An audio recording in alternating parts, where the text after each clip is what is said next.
Hi there. The Church of Nowhere doesn't have any power. It doesn't have any authority because it doesn't exist.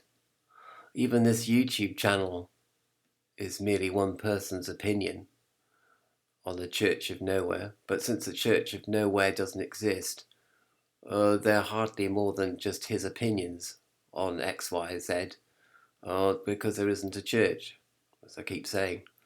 Or is there a church? I don't know. You decide that. Anyway, I preface this because the whole seems to me the whole truther movement, the truther movement's very broad, by the way. It did start off by people denying that 9/11 happened, or 9/11 was done by terrorists. It was done by the CIA, and then it sort of branched out into many different avenues of inquiry. And even before 9/11, the truther movement was there in the belief that there was an overarching conspiratorial authority that was basically corrupt, psychopathic, and power hungry. And this was controlling every aspect and every aspect of political life, right? A sort of imagine, well, the Soviet Union had this system that they had like ordinary departments, government departments, but then for each government department there was a shadow department which was organized by the Communist Party. In fact, it was the Communist Party. So, for example, you have a Ministry of, I don't know, Ministry of Agriculture, and then you'd have a Communist Ministry of Agriculture, which was to oversee the actual administrative branch of agriculture. And the reason they had that was to make sure that any policy that the department came up with, or policy that they actually put into motion, was part of the part of the communist program, 5-year plan, and was communist in the way that it worked. You see what I mean? So you had a communist policy, and then you had the implementation of that policy, but that implementation had to be communist. All right, so they're very tight ship indeed, and people think that that still exists today. It's not called communism or anything. It's just there. There's a shadow government behind all governments, which is to do with control. And we'll come on to that in a minute. So a lot of people like Alex Jones, David Icke, Danny Shine in his own little way, and loads of other people like that. They have this view, and it's actually with some people. I'm not saying it's with them, but with some people, actually, they have what I would call Tyranophobia, which is a belief that there is a persistent, malicious force, socio-political force, or actual group of people, which or who seeks to control humankind, and there's nothing you can do about it either. So it's a fear that all authority is tyrannical, and and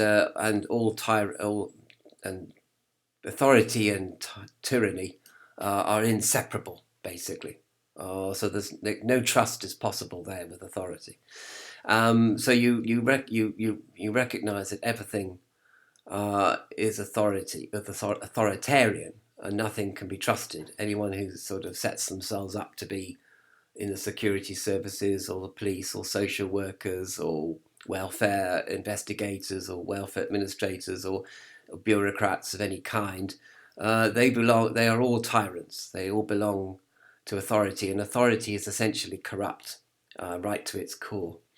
Now, how does this manifest? How does tyranny manifest? Well, basically, tyranny wants to seek to control where you go, who you go with, what you do, what you buy, and what you think, ultimately. And indeed, what you buy is linked to how you think about things through aspirational advertising and consumerism. So again, very tight ship there. And the second way is to, of course, seek to pry into your private space. So the government pries into every bit of data that you upload and download on the internet, for example. They did used to open your letters. They did used to tap your phone calls illegally, actually illegally, because you were supposed to used to be able to get how to get a court order, but they used to do it without a court order because no one could prove anything, etc., etc. So there's a monitoring going on. George Orwell's 1984, the box in the corner of the room that's the eye of the big brother and all that. And the basic objective is for this controlling, persistent force to define who you are, what is true and what is false, and what is right and what is wrong, like in George Orwell's 1984, and to an extent Animal Farm as well, I suppose. So George Orwell saw this had this apocalyptic vision of how society was going, because in fact, when he was writing 1984 and Animal Farm, the world indeed was going towards tyranny in a completely unmasked sort of way. But the important thing to realize about Tyranophobia is Tyranophobia believes that authority is entirely masked, okay? And all the fledgling tyrannies of democracy that exist today, and of what Thatcher called the nanny state and the anti-libertarian maximum government state, it's all done, of course, for your own good, for your own safety, very, very, and even for your own fulfillment. So having defined who you are, in order to fulfill who you are, your maximum potential, you have to buy certain goods and services in order to meet that objective, you see. And safety, of course, is a big, big, big thing. If police officers want to control a crowd, ostensibly it's always for the crowd's safety, okay? And this safety is either exaggerated deliberately, or basically somebody from higher authority has told the police officers to emphasize the safety aspect in order to control the police officers as well. So, of course, there is a hierarchy of control, a pyramidal structure to control and to tyranny. Tyranny only really works, if you like. You have one tyrant at the top, but then you have loads of other little tyrants underneath the big tyrant, and they're all being tyrannical and controlling over the layer that comes below them, you see. And then you and I are at the bottom. We are the plebs at the bottom being controlled. So either people are being controlled or they are controlling in a hierarchical pyramidal system of control. But the biggest problem, I think, with people that have Tyranophobia is that there's literally nothing can be done. The only thing you can do, apparently, is spread the word. So you have to you kind of have a religious bias, a religious requirement, as it were, to spread the word, to tell everybody in the streets and everybody on the internet that they are being controlled, defined, put into veal crates because they're nothing more than veal calf, actually. I have an obsession with veal calves and veal crates, only because a lot of people said that I was really, really bad. The worst aspect of factory farming was the veal crates. So that and even Conservative MPs were demonstrating against veal crates. Okay, at one point, many decades ago. So there's nothing that can be done. Well, there's a big question mark there. You can, but literally just telling people the depressing news that they are being tyrannically controlled by a psychopathic elite. And of course that comes on to the other point, of course, which is the existence of a controlling socio-political elite that have something to prove, namely their power to control. So you can imagine that, they were bullied at school or they were bullied at home. They had no power when they needed it, when they were children. And so now they have something to prove. They must control other people. in order to prove to themselves that they can control other people, because when they were young they couldn't control their situation or other people or whatever. And it's not only just abuse, it's also neglect, and parents divorcing as well, and a parent figure that was once looked upon as being a fair authority and strong authority suddenly ups and goes off in the big yellow taxi, and you never see them again. So there's a lot of separation anxiety there as well. So anyway, this powerful elite is made up of people that have severe issues, psychological issues, as it were, connected to their childhood, and they control through manipulation of fear and greed. This is if you can imagine a cauldron, right? And we're all drinking or eating from that cauldron. We're consuming a stew from that cauldron. And every so once in a while, there's some witches, okay, running around or chanting or circulating this cauldron. And every so once in a while, one witch sprinkles in greed, and the other witch sprinkles in fear. And in that way, they can control what we consume. So some days we consume fear, other days we consume greed, and by this means, we actually consume the various proportions of greed and fear, and this is one way in which we are controlled completely, because fear and greed are so primitive. And so, because to do with ego and self-preservation. So therefore, if you can control fear and greed in a society, you control everything. So that's kind of the depressing picture that I painted to you in a nutshell. And I have to say that the main argument, philosophical argument against the Truther movement and against this depressing picture that the Truther movement have painted and are propagating through the internet, is of course is what Lou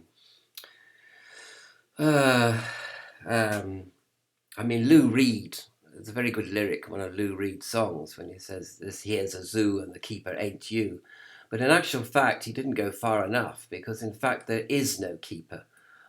This is a zoo which is controlled by fear and greed, by self-preservation and ego. And there actually isn't anyone in charge of the zoo at all. And in fact, perhaps the gates and the bars and the cages are actually flying open. But because we are so conditioned by fear and greed, we won't step through them. There are no jailers, because there doesn't need to be a jailer, you see, because it's our conditioning that actually keeps us compliant and keeps us within the prison. So in fact, there are no tyrants, there are no police, there are no social workers, social security people, investigators, safety inspectors, blah, blah, blah. They don't actually exist. But of course, against this view, there's the empirical evidence that in fact there are people in control of the world. And so the truth has come back to you and say, well, you're living in a bit of a fantasy world yourself. What do you mean that fear and greed control us? Obviously, empirically, that's not the case. But of course, you have to remind them that if you have to say, okay, well, maybe there are elites that control people through fear and greed, but fear and greed is what controls the elites, you see. So behind this conspiracy, there is just raw survival. There's just raw fear and greed, which is a hallmark or characteristic of living in this world, where fear and greed are the things that keep you alive, basically, and which keep your ego intact and keep your self-esteem intact and everything, keep you from, jumping off a bridge, sort of thing. Do you know what I mean? Or starving to death, or being killed by another tribe.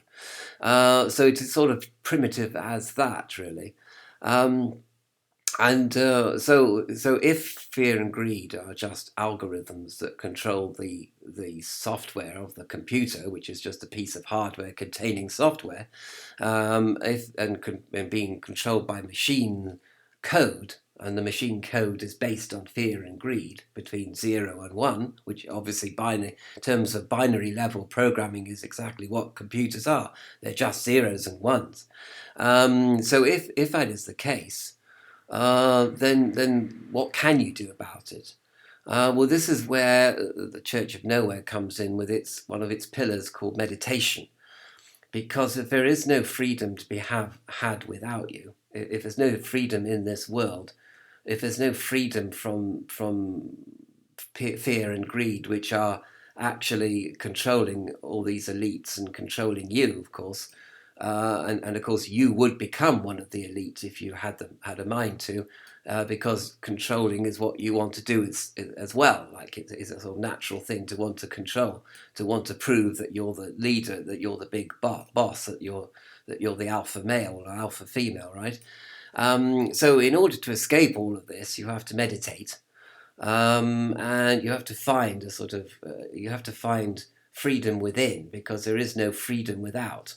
You see, there is no escape from fear and greed. There is no escape from the world and its controlling influences, its basic primitive controlling emotions. Now that's not quite true, and of course people will point out to me lots of exceptions to this rule. And one of the main criticisms of tyrannophobia is like with all phobias, you are overgeneralizing, and you're extrapolating from a single incident or a single case, and applying that to everything. So, for example, imagine arachnophobia. You're scared of spiders, right? Well, 90% of spiders are not harmful to human beings. In fact, human beings are more harmful to spiders because spiders, their habitats are being destroyed every day. So, but anyway, never mind about that. You could say that because you've heard about a spider that's poisonous, you think all spiders are poisonous. So that's the problem with arachnophobia, the irrationality of arachnophobia.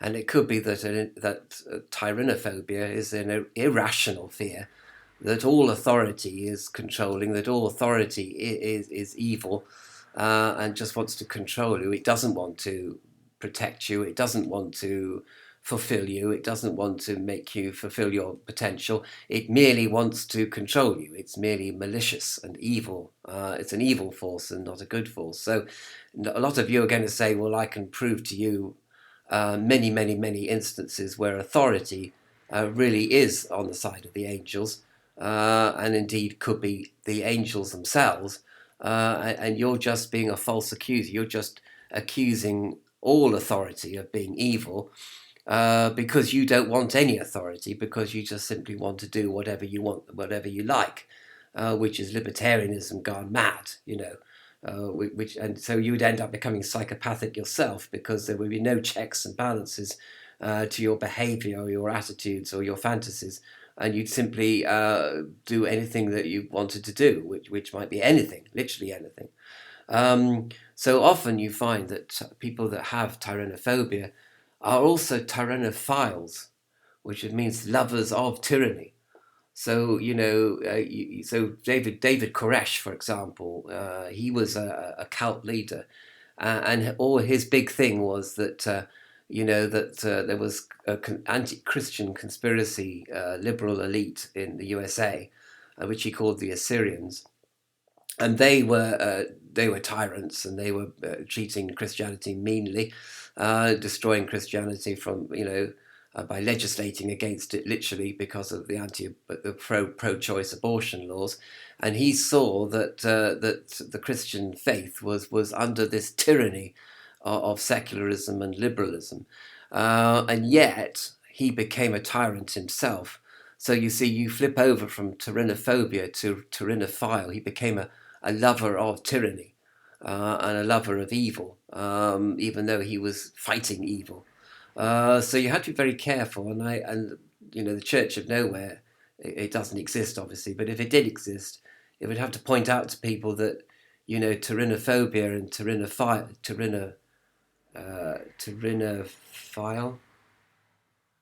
pedophilia, tyrannophobia. I can't say tyrannophile,